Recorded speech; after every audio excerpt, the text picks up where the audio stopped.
안녕하세요. 네, 다시 인사드리겠습니다. 네, 영어 예배 담당으로 부임하게 된 손수빈 전도사입니다. 안녕하세요. 안녕하세요.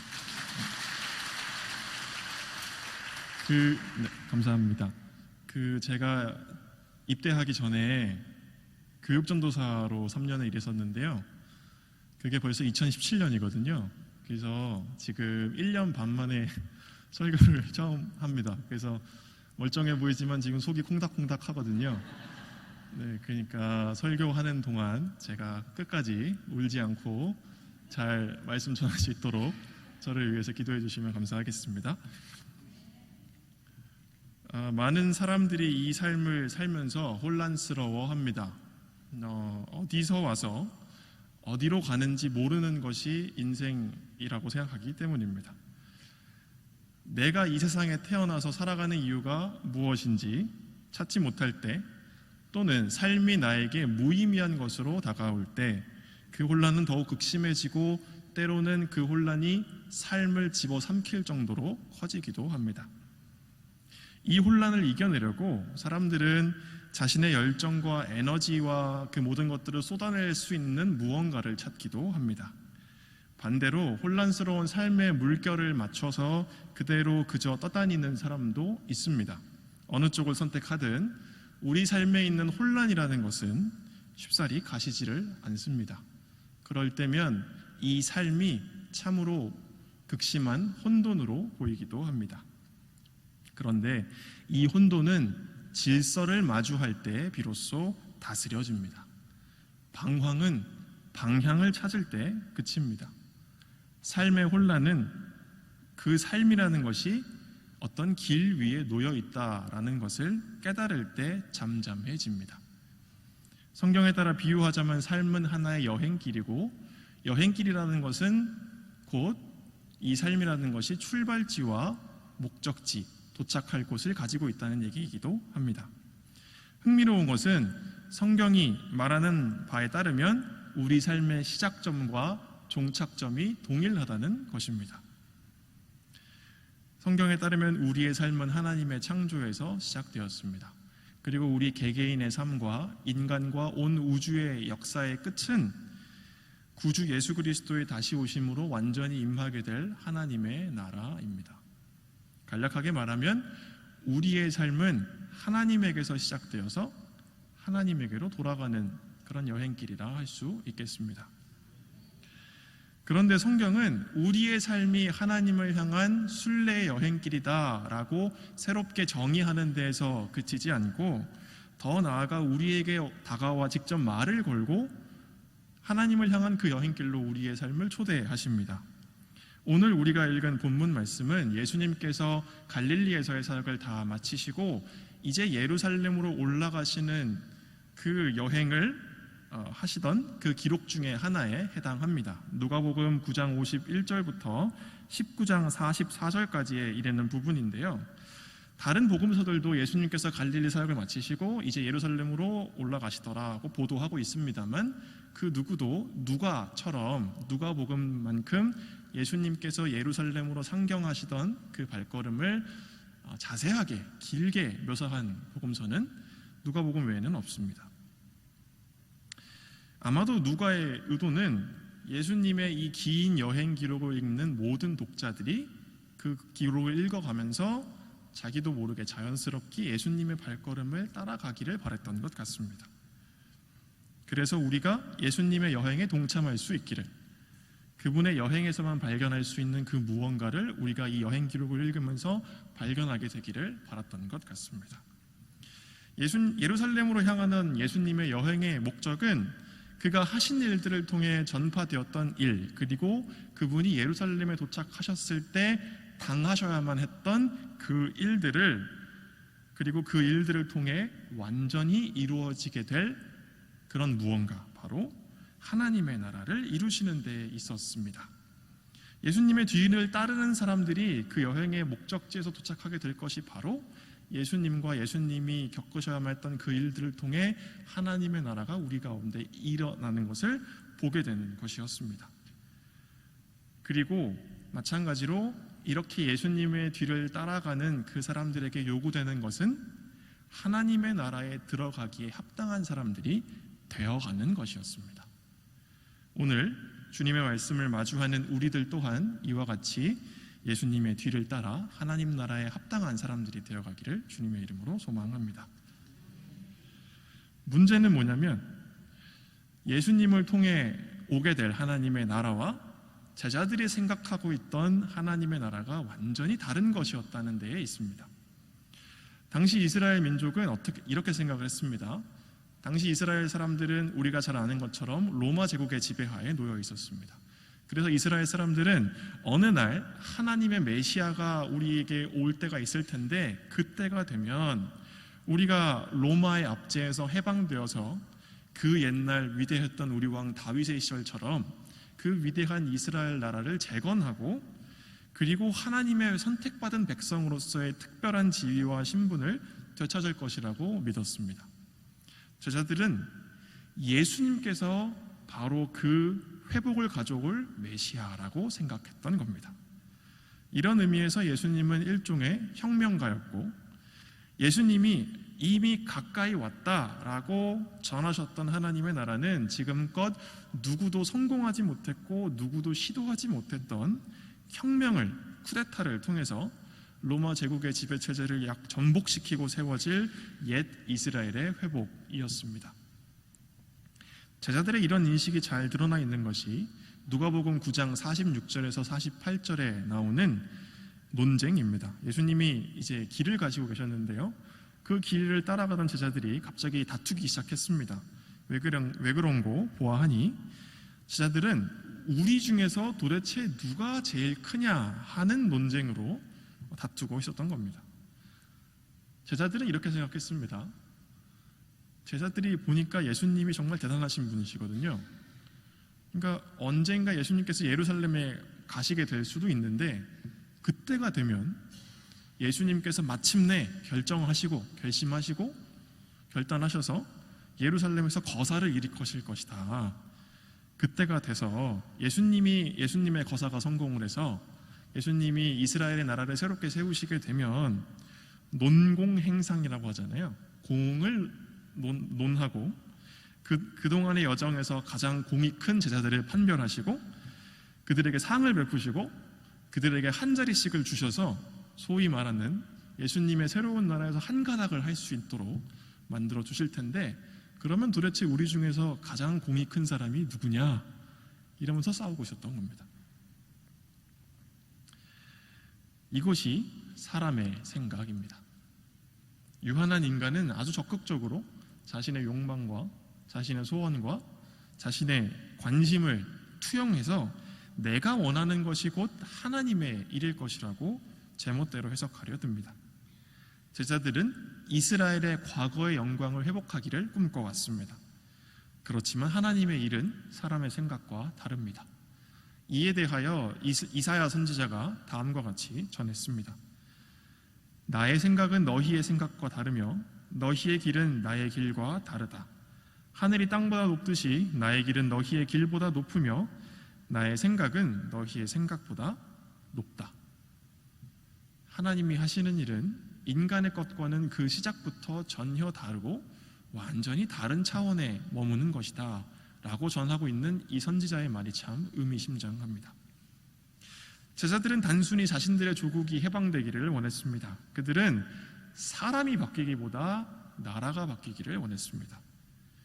그들은 그들 안에 있는 하나님의 형상을 회복하기보다 제도권으로서의 나라를 회복하기를 원했습니다. 그 소원은 반드시 실패할 소원이었습니다. 왜냐하면 그들의 인간됨, 그들의 바탕이라고 하는 것이 이전과 같았기 때문입니다. 인간의 속바탕이 그대로인 한 그들이 세운 나라는 하나님이 옛적에 이스라엘을 선택하실 때 원하셨던 제사장 나라, 다시 말해 모든 민족들을 이스라엘을 통해서 하나님의 임재 안으로 초대하는 그러한 나라가 되지 못할 것이었습니다. 그들의 본질은 우리가 구약에 나타나는 이스라엘의 역사를 통해서 봤던 것처럼 그들의 본질은 결국은 목이 뻣뻣한 백성, 마음이 돌처럼 굳은 백성이었기 때문입니다.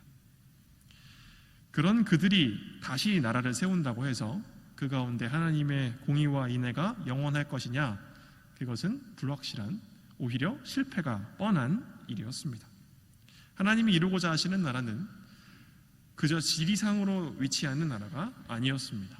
그렇다면 하나님의 나라는 무엇이냐? 하나님의 나라는 하나님께 나오는 사람들의 중심을 뒤흔드는, 그들의 영혼을 완전히 탈바꿈시키는 것이었습니다.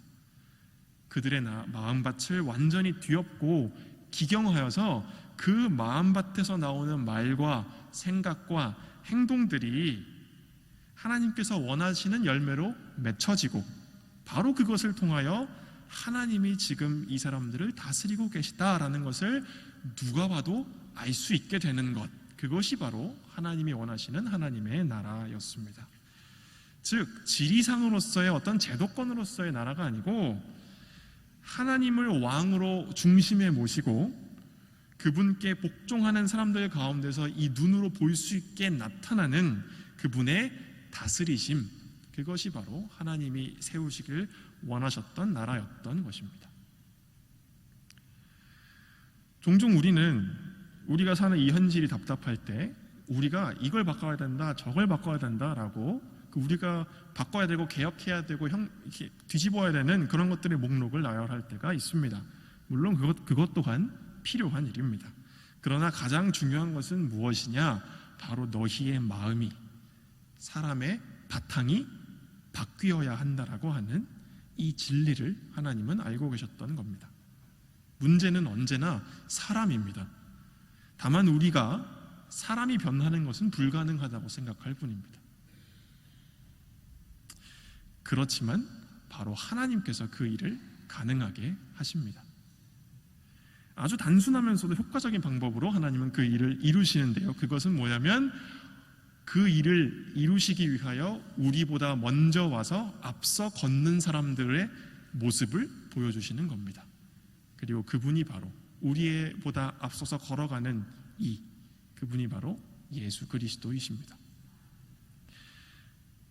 제가 아까 말씀드린 것처럼 저는 아직 군인입니다. 곧 끝나겠죠? 끝나야 되겠죠? 네, 아직 군인입니다. 그래서 매일 아침 체력 단련 시간을 갖는데요, 그 중에 가장 힘들고 가장 피하고 싶은 시간이 있다면 그것은 바로 달리기 하는 시간입니다. 자, 뭔지 아시겠죠? 달리기를 할 때 보통 저희는 체력 시험을 칠 때 3.2km를 뜁니다. 미국 단위로는 2마일을 뜁니다. 그렇게 힘들 수가 없습니다. 트랙으로 뛰면 10바퀴를 뛰는데요, 한 5바퀴를 뛸 때쯤 되면 하기 싫어지는 거 있죠. 그렇게 되게 힘들고 되게 거친 일이거든요. 그런데 그럴 때도 있는가 하면 아침 체력 단련 시간에 다 같이 모여서, 부대가 다 같이 모여서 뛰는 시간이 따로 있기도 합니다. 그때는 얼마를 뛰냐면 4km를 뛰기도 하고 5km를 뛰기도 하고 심하면 6km까지 뛰기도 합니다. 그런데 신기한 건 뭐냐면 내가 체력 시험을 뛸 때 3km보다 같이 뛸 때의 6km가 훨씬 더 하기 쉽고, 이거는 실패하는 일이 거의 없습니다. 그게 참 신기한 일입니다. 왜 그럴까요? 곁에서 같이 뛰고 앞에서 이끌면서 뛰어가는 사람이 있기 때문입니다. 그것을 군인들은 리더라고 부릅니다. 내 앞에서 뛰어가는 저 사람의 등을 보면서 저 사람이 우리를 이끌고 뛰는 것처럼 나도 저 사람을 보면서 가면 할 수 있겠구나 라고 무의식적으로 얻는 것 같습니다. 그러다 보면 내가 지금껏 내 안에 이런 체력이 있었나 할 정도의 힘을 이렇게 끌어나게 되는 것을 종종 느끼고는 합니다. 제가 예를 들었습니다만 바로 이것이 세상의 변화를, 불가능한 것 같은 변화를 세상에 가져오는 사람의 모습입니다. 이것이 하나님의 방식입니다. 뭐냐면 앞서가면서 우리를 이끌 분을 먼저 보내시고 그분이 그 일을 이루셨기 때문에 그 뒤를 따라가는 우리도 그분을 따라가기만 하면 그 일을 이룰 수 있게 되는 겁니다. 하나님은 이렇게 앞서가며 우리를 이끄실 분으로 예수 그리스도를 우리에게 보내셨습니다. 우리는 할 수 없을지 모르죠. 우리가 할 수 없는 일, 우리가 참아 가기 힘든 그 길을 예수님께서 홀로 뚫고 먼저 헤쳐나가셨습니다. 그래서 그분이 가는 그 뒤에 우리가 갈 수 있는 작은 오솔길이 하나 생겼습니다. 비로소 우리가 걸어갈 수 있는 길이 예수님의 뒤에 생긴 겁니다. 예수님의 여행이 예루살렘을 향하는 여행이라고 제가 말씀드렸습니다만, 이 여행은 사실 가만히 보면 굉장히 비장한 여행이었습니다. 제자들은 예수님께서 드디어 큰 일을 이루셔서 그분이 왕위에 오르러 가시는구나 착각을 했죠. 그게 바로 예수님께서 예루살렘에 들어가셨을 때 모든 사람들이 호산나 다윗의 이름으로 오시는 이여라고 찬송했던 이유입니다. 그런데 그렇지만 예수님은 사실 하나님의 저주의 증거라고 여겨졌던 십자가를 짊어지기 위해서 그 길을 가셨던 겁니다. 제자들은 그분이 그릇된 자리에 앉아있는 지배계층과 단판을 지으러 간다고 예상을 했지만, 사실 예수님은 바로 그들의 손에 의해 고난을 받고 죽임을 당하러 가셨던 겁니다. 예수님의 생에서 가장 두려운 시간이 잡히시기 전날 밤 겟세마네에서 보내던 시간이었다면, 예수님의 생에서 가장 두려운 공간이 바로 이 길, 예루살렘으로 향하는 길이었을 겁니다. 그러나 예수님을 보십시오. 그분은 요동하지 않았습니다. 그분은 일희일비하지 않았습니다. 왜냐하면 그분은 가장 고통스러운 사건이라고 하는 그 십자가를 경험하심으로써 가장 놀라운 역사를 이루실 것이었기 때문입니다. 그렇기 때문에 예수님의 여행은 이 십자가 사건을 위해 준비되는 과정이었습니다. 이 여정은 한편으로 그리스도의 제자된 자들이 마땅히 걸어가야 할, 예수님이 말씀하신 것처럼 누구든지 자기 십자가를 지고 예수님을 따라가야 할 여정이 바로 이 여정이었습니다. 예수님께 십자가가 그것을 통해 죽음을 이기심으로써 우리를 다스리는 죄의 권세를 완전히 무너뜨리시는 하나님의 통치의 사건이었다면, 제자들에게 십자가라고 하는 것은 주님의 길을 따라가기 위해 버려야 할 모든 것들을 버리도록 준비되어 가는 그러한 과정이었습니다. 예수님께서 예루살렘으로 가는 여행길에서 제자들에게 끊임없이 말씀하셨던 게 있습니다. 누가복음 제가 말씀드린 것처럼 9장부터 19장까지의 내용을 잘 살펴보시면 아시겠지만, 예수님께서는 계속해서 우리에게 너희가 포기해야 할 것이다, 너희가 뒤로 해야 할 것이다, 너희가 내려놓아야 할 것이다 라고 말씀을 하십니다. 그 대상들은 부모와 형제와 친척과 자식과 가족들마저도, 나의 목숨마저도 내려놓아야 한다는 겁니다. 그 내용은 너의 마음을 자리 잡고 그 마음을 얽어매는 재물마저도 버려야 한다는 말씀이 바로 예수님께서 이 여행에서 계속해서 하셨던 말씀입니다. 부자 관리의 이야기를 아시죠? 율법을 잘 지키는 부자 관리가 있어서 예수님께 다가와 영생을 위해 내가 무엇을 하여야 하겠습니까? 라고 물어봤을 때 예수님께서 너가 참 잘했다. 그런데 하나 해야 할 것이 있으니 너의 가진 것을 다 나눠주고 나를 따라와라 라고 말씀하셨습니다. 그때 부자 관리는 모든 것을 다 잘 지켰음에도 불구하고 재물을 버리고 나를 따르라는 말씀에 근심하며 예수님을 떠나갔습니다. 결국 십자가를 향하는 여정은 우리가 포기하지 못하는 것들을 내려놓기 위한 여정입니다.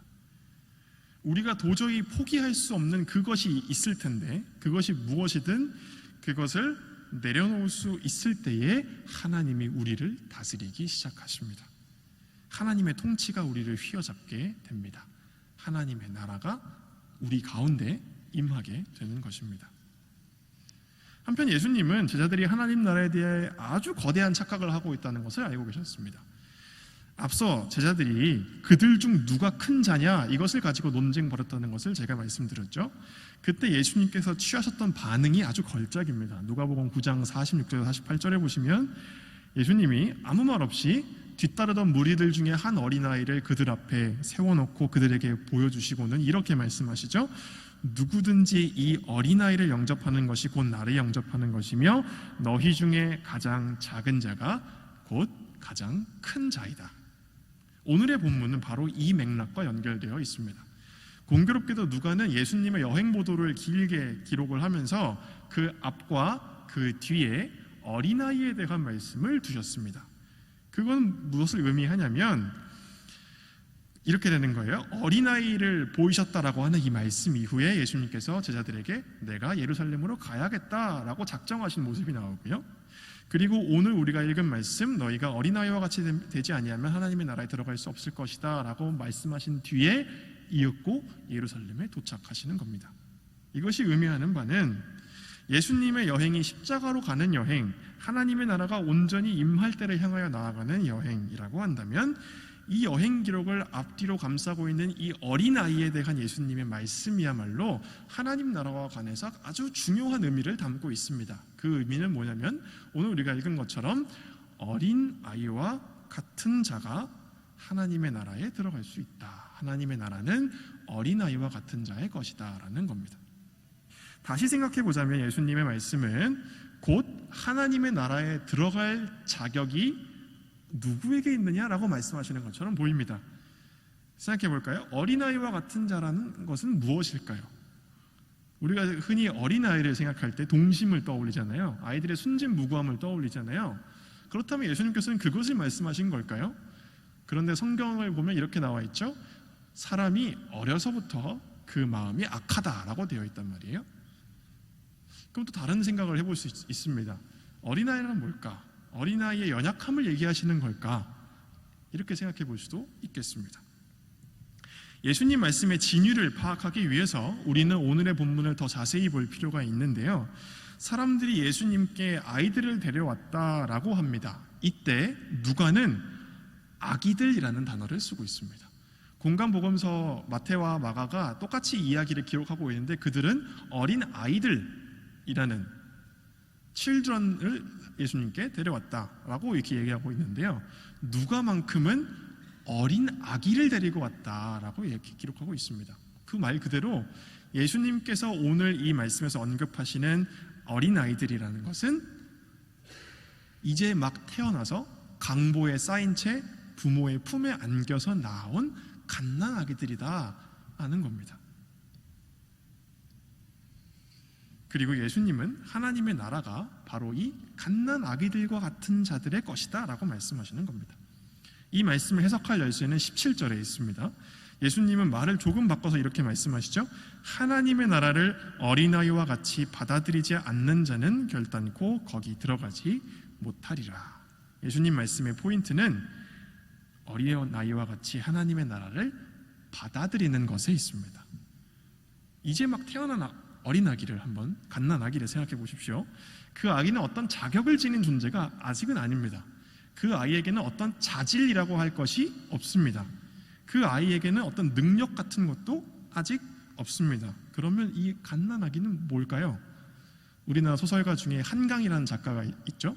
그 한강 작가가 자신의 책에서 갓난아기를 묘사할 때 이렇게 묘사했습니다. 어린 짐승들 중에서 가장 무력한 짐승이다. 이렇게 무력한 존재, 세상에서 가장 무력한 존재, 아무것도 할 수 있는 게 없는 존재, 그것이 바로 갓난아기입니다. 이러한 갓난아기가 무엇을 하겠습니까? 아무것도 하지 못하고 다만 한 가지를 할 뿐입니다.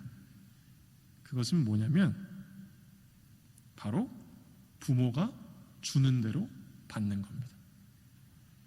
젖을 물릴 때 그저 빨아먹는 거죠. 옷을 입혀주는 대로 그저 입는 겁니다. 품으면 안기고 자리에 눕히면 잠을 자는 것, 이것이 바로 갓난아기의 모습입니다. 예수님이 말씀하신 건 바로 이것이 아니었을까요? 갓난아기의 저 받아들이는 능력 말입니다. 주는 대로 받는 것, 먹이는 대로 먹는 것, 입히는 대로 입는 것 말입니다. 하나님의 나라가 바로 이와 같다는 겁니다. 하나님의 나라는 우리가 열심히 숲을 헤치고 넘어가서 뭔가를 내가 획득하고 얻어서 들어가는 나라가 아니라 하나님의 나라는 이미 너희 앞에 임하여 있고 너희는 그것을 그저 받아들이면 될 뿐인 그런 나라인 것입니다. 조선시대 북학파라고 하는 학파를 세운 큰 인물인 연암 박지원 선생이라고 있습니다. 그분이 친구인 창애에게 보낸 편지 중에 이런 부분이 있습니다. 제가 잠시 소개해드리면 옛적에 화담 서경덕 선생이 길을 가다가 집을 잃고 길에서 울고 있는 사람을 만났습니다. 왜 그러십니까? 라고 물으니까 그 사람이 대답하기를 선생님, 제가 5살 때부터 눈이 멀어서 20년 동안 소경으로 지내왔습니다. 그러던 중에 오늘 제가 집을 나서서 길을 걷고 있는데 갑자기 시야에 뭔가가 하나씩 들어오기 시작하더니 제 눈이 열려서 제가 주변에 있는 것들을 깨끗이 보게 되었습니다. 그게 너무나도 기뻐서 제가 집에 가서 가족들에게 이 소식을 알리려고 했는데 제가 눈을 뜬 게 처음이다 보니까 골목길이 너무 많고 대문들은 다 똑같아 보여서 집에 도저히 찾아갈 수가 없어서 울고 있었습니다 라고 대답했더랍니다. 그때 서경덕 선생님이 이렇게 말했습니다. 도로 너의 눈을 감아라. 그러면 너의 집을 찾을 수 있을 것이다. 그러자 그 사람은 다시 눈을 감고 지팡이를 더듬거려서 자기 집으로 찾아갈 수 있었다는 이야기입니다. 이 이야기가 가리키는 바는 사람은 자기가 나온 본분을 알고 그것을 찾는 게 중요하다는 뜻을 지니고 있습니다. 하나님의 나라에 들어갈 백성도 마찬가지입니다. 우리도 갓난아기이던 시절이 있었습니다. 그때는 우리도 부모가 주는 대로 받았습니다. 먹이는 대로 먹었습니다. 입히는 대로 입었습니다. 그러니 살았습니다. 하나님의 나라 앞에서도 우리가 갓난아기와 같아야 하지 않겠습니까? 그분이 나를 다스리시도록 하나님의 질서가 우리 삶의 혼돈을 평정하시도록 그분의 통치와 다스림을 우리의 중심이 인정하고 받아들여야 하지 않겠습니까? 그때 하나님의 나라는 우리에게 임하는 것입니다. 우리는 그저 하나님의 손이 우리를 다스리시도록 우리 자신을 내맡길 뿐입니다. 갓난아기가 부모를 찾을 때를, 갓난아기가 부모를 필요로 할 때를 생각해 보십시오. 부모의 도움을 바랄 때 그 눈망울이 어찌나 초롱초롱해지는지를 생각해 보십시오. 그때 그 아이는 부모를 향하여 몸과 마음이 완전히 열린 존재입니다. 부모의 돌봄을 온몸으로 받아들이려 합니다. 그래서 부모가 다가갈 때 그 아이가 손과 발을 그렇게 버둥거리는 것입니다. 우리의 심령 또한 그래야 합니다. 그것이 바로 신앙입니다. 이것을 가리켜서 우리 신앙의 선조인 칼빈은 다음과 같이 이야기했습니다. 신앙이란 텅 빈 열린 손과 같아서 그것은 드릴 것 하나 없이 다만 모든 것을 받아들이도록 하나님을 향해 뻗쳐져 있는 손이다. 그렇습니다. 신앙은 하나님을 향한 완전한 열림입니다. 이 열림이 영혼의 중심에 자리하고 있을 때 우리는 예수님이 말씀하신 것처럼 어린아이와 같이 하나님의 나라를 받아들일 수 있게 됩니다. 앞서 예수님과 제자들의 여행은 십자가를 통하여 하나님의 통치가 완전히 이루어질 때를 향한 여정이다라고 하였습니다. 이 여정은요, 결국 무력해지는 여정입니다. 아무것도 못하되 다만 부모의 손길을 받아들이는 갓난아기처럼 우리가 하나님의 다스리심을, 통치를, 그분의 질서를 나의 삶 한가운데로 받아들이는 과정입니다. 우리가 진정 갓난아기처럼 된다면 우리는 하나님의 다스리심을 받아들이는데 필사적일 것입니다. 그것이 나의 살 기름을 아기처럼 본능적으로 깨달을 수 있기 때문입니다. 오늘까지 우리의 삶을 돌아보시기를 바랍니다. 참으로 격렬한 삶의 과정이셨을 겁니다. 때로 그것은 전쟁 같았을 수도 있습니다. 삶이라는 것은 때로 살아남는 것에 지나지 않아서 우리는 쉴 새 없이 몰아치는 삶의 파도에 이리저리 휩쓸릴 뿐만 아니라 그것이 언제 습격해 올지 몰라 두려워하기도 했을 겁니다. 원하는 걸 얻기 위해서 우리는 무언가가 되어야 했고, 원하는 것을 얻기 위해서 우리는 무언가를 갖춰야만 했습니다. 우리의 삶이 이렇다 보니 우리는 이 삶을 버티기 위해서 우리 마음에 악다구니를 품게 되었습니다. 욕지기가 치밀어 오르는 삶이기에 그 욕지기를 우리 마음의 습관처럼 삼았습니다. 삶의 충격이 우리 가슴에 쐐기처럼 박혔을 수도 있고, 그 가슴에 박힌 쐐기만큼 우리 입에서는 가시가 나왔을 수도 있습니다. 이빨로 물어뜯고 발톱으로 핥히는 짐승과 같은 모습을 지니게 되었을지도 모릅니다. 흔들리지 않기 위해서 어느 정도는 우리의 마음이 타협하고 돌처럼 굳어버렸을지도 모릅니다. 이것이 다 삶을 버티고 살아내기 위한 사람의 생존 전략이었습니다. 이런 우리에게 주님께서는 적어도 당신 앞에서는 우리가 이제는 더 그러지 않아도 된다라고 말씀하십니다.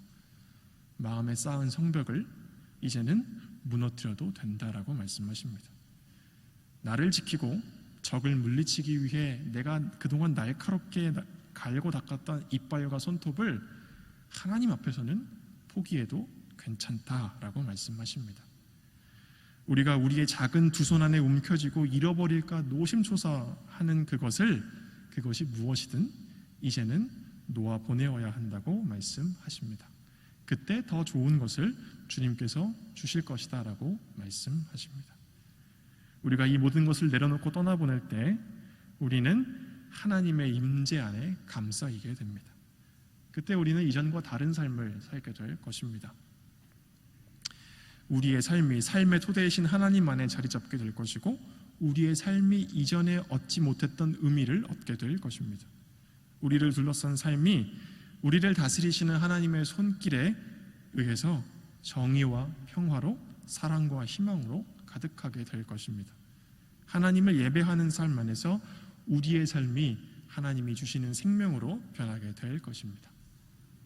이러한 일을 이루시는 하나님의 다스리심 앞에서 우리가 무력해질 수 있다면 바로 그것이 분명 은혜일 것입니다. 하나님 앞에서 우리가 무력해질 때에야 우리는 비로소 믿을 준비가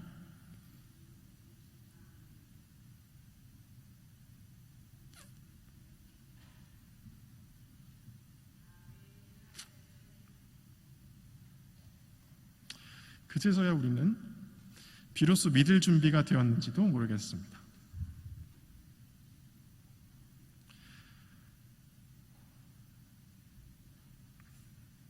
그제서야 우리가 비로소 사랑할 준비가 되었는지도 모르겠습니다. 이제는 그럴 때가 되었습니다. 하나님의 나라는 변함없이 우리에게 가까이 와 있습니다. 그 나라를 향해 가는 이 삶의 여행길을 걸어 나갈수록 하나님의 다스리심 앞에서만큼은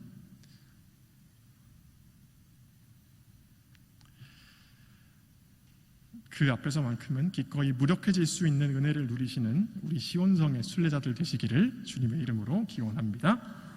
기도하겠습니다.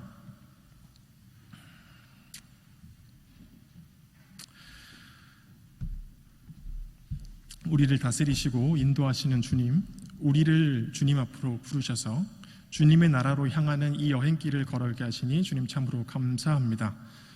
하나님, 오늘 말씀을 통해서 하나님의 나라는 바로 갓난 아기와 같은 자의 것이라고 저희가 듣고 우리 마음에 받았습니다.